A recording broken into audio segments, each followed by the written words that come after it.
Okay, so I ordered up a harness adapter for a new radio, so I didn't have to reuse the one that went with the old radio, because I might want to use that again in the future.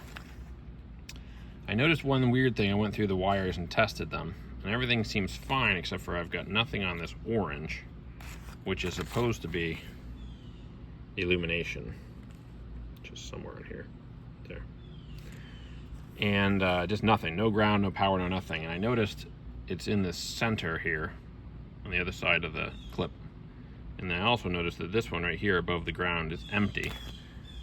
But in the car,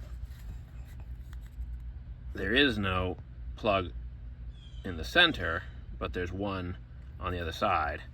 So I gave it a look with the test light here.